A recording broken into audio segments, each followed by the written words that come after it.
예, 이 말씀은 우리 성도들에게 있어서 특별히 이렇게 우리가 이제 또 한 해가 이제 다 가고 새해를 맞이하고 우리가 또 나이가 한 살 더 먹고 그래요. 예. 옛날 그 조선시대 그 일반인의 평균 연령은 한 35세, 왕은 한 46세 아니면 46세. 그 옛날에는 뭐 장가를 결혼 일찍 했잖아요. 그래서 뭐 한 7, 8 하여튼 날 때까지 낳는 거예요. 그러니까 옛날 사람들이 이 오래 사는 게 참 오복 중에 하나가 이제 오래 사는 건데, 근데 문제는 옛날 사람들은 좀 짧게 살았지만 그만큼 살면서 고통이 적은 거예요. 평균 35라는 거는 진짜 짧은 겁니다. 왕도 그렇게 잘 먹고 보약도 엄청 먹었을 텐데도 기껏해봐야 50을 못 넘기는 거예요. 그러니까 지금으로 치면 엄청 짧은 거예요.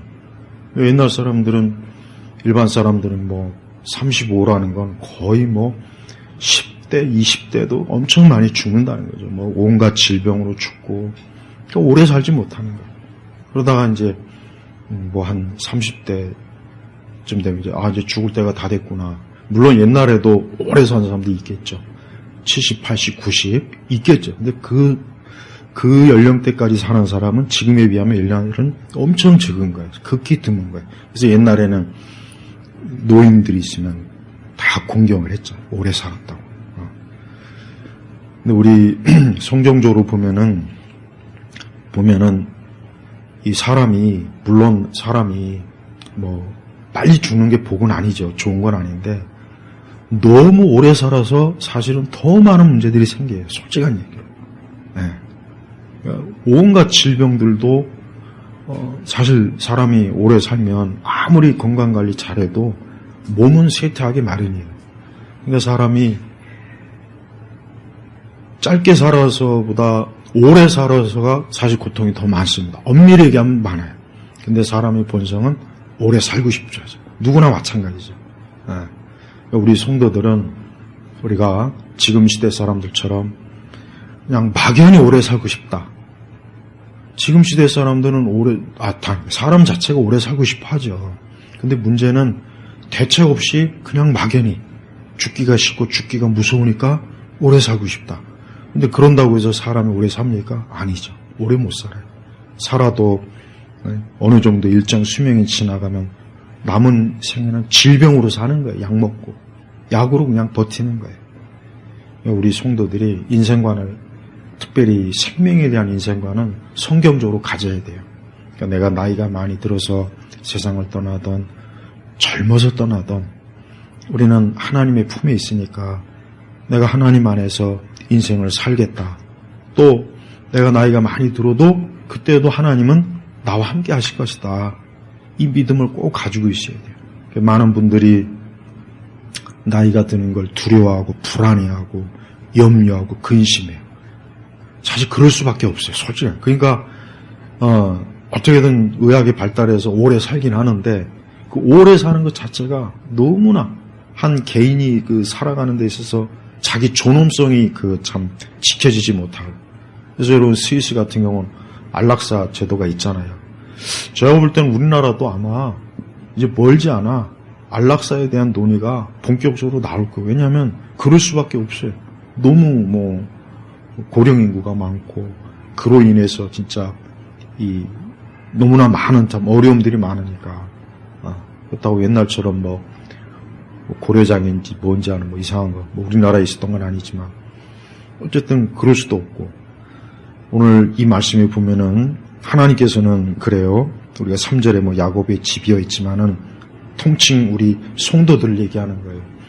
너희가 노년이 이를 때까지 내가 그리하겠고 백발이 될 때까지 내가 너희를 안을 것이며 내가 만들었으니 내가 얻고 내가 품고 내가 구원할 것이다. 우리 성도들의 인생과는 이제 우리의 삶의 마지막 종말, 우리의 죽음, 우리가 이 문제에 대해서 어떻게 가져야 되느냐. 오늘 이 말씀처럼 하나님께서 나를 끝까지 지켜주시고 나를 보호하시고 나를 보존하시고 하나님의 손에 우리 자신이 꼭 맡겨야 됩니다. 그렇지 않고 정말 불신자들처럼 막연하게 알지도 못하는 알지도 못하고 알 수도 없으면서 좀 막연하게 오래 살아야지 끝까지 건강해야지 막 이를 부득부득 갈면서 막 하잖아요. 그래도 소용없는 거예요. 그래서 없는 거예요. 그래서 우리 성도들은 나이가 드는 거에 대해서 노인분들이 우울증이 굉장히 심해요. 그리고 우리나라가 지금 이 자살률이 굉장히 심합니다. 20대, 30대, 40대 전 연령층에서 엄청 심해요. 그 왜 그렇겠습니까? 여러 가지 이유가 있겠지만은 질병 때문에 어떤 생활의 어려움 여러 많아요. 근데 궁극적으로 결국은 하나님에 대한 영원한 소망이 없는 게 가장 큰 문제예요. 인간은. 그래서 우리 성도들은 하나님에 대한 소망을 꼭 가져야 돼요. 우리가 새해가 돼도 또 우리가 사는 날까지 나는 하나님의 품에 있다. 하나님이 나를 품에 안고 있는다. 내가 혹 노년이 되어서 내가 건강을 잃고 힘을 잃어도 그때도 하나님이 나를 오늘 말씀처럼 지키실 것이다 하는 이 믿음을 이 말씀의 근거에서 꼭 가지십시오. 그래서 우리의 참된 위로는 하나님이에요. 우리의 위로는 하나님이에요. 네. 많은 사람들이 누구나 다 그래요. 보면은 나이가 들고 점점 노쇠해 가면서 진짜 삶의 소망을 잃어요.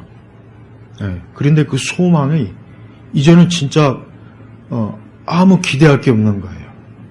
앞이 안 보이는 거예요. 더 이상 어떻게 할 수 없는 거예요. 한계점에 도달한 거예요. 그래서 허무주의에 빠지고 요즘 그 쇼펜하우가 굉장히 인기랍니다. 그 쇼펜하우 책들을 사람들이 굉장히 많이 읽고 유튜브에도 쇼펜하우의 그 내용들이 많이 있어요. 근데 쇼펜하우는 염세주의자예요.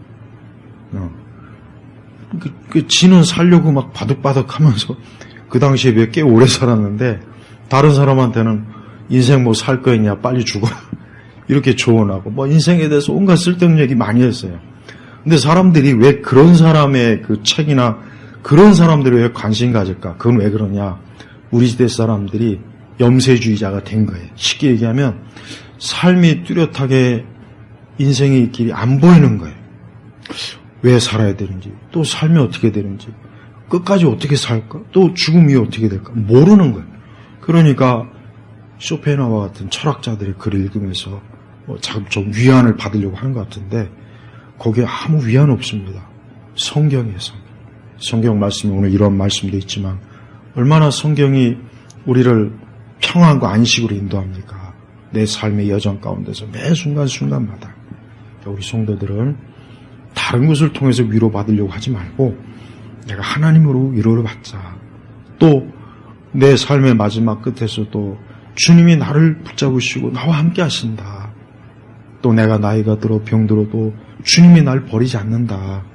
이 마음을 꼭 가지고 이 믿음을 가지고 우리가 인생을 살아야 됩니다. 생명이 없는 것들을 붙잡고 사는 인생들은 불쌍한 거예요. 소망도 없고 앞도 안 보이고 어떻게 할 줄을 모르는 거예요. 그냥 잠깐의 어떤 위로를 받는다고 하지만 그거는 그냥 잠깐이에요. 조금 지나면 또 없어지고 또 없어져요.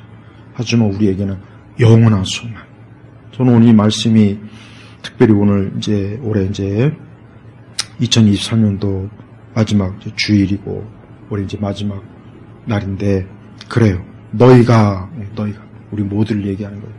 노년이 이를 때까지 내가 그리하겠고 백발이 될 때까지 내가 너희를 안을 것이며 내가 만들었으니 내가 얻고 내가 품고 내가 구원할 것이다. 오늘 이 말씀에 의지해서 앞으로 내 삶 전체를 내가 하나님께 맡기자. 내가 하나님께 맡기자.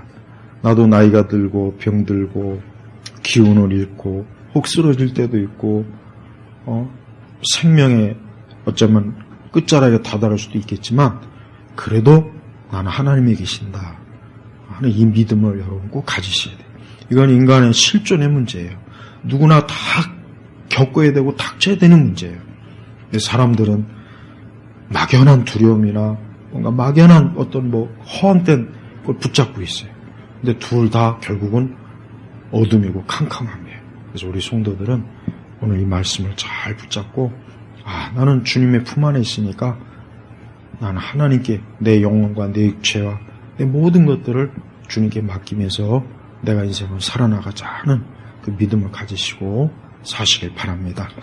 자, 오늘 이 시간 우리가 이 말씀 마음에 품고 이제 올해 또 잘 또 몇 시간 안 남았지만 마무리 잘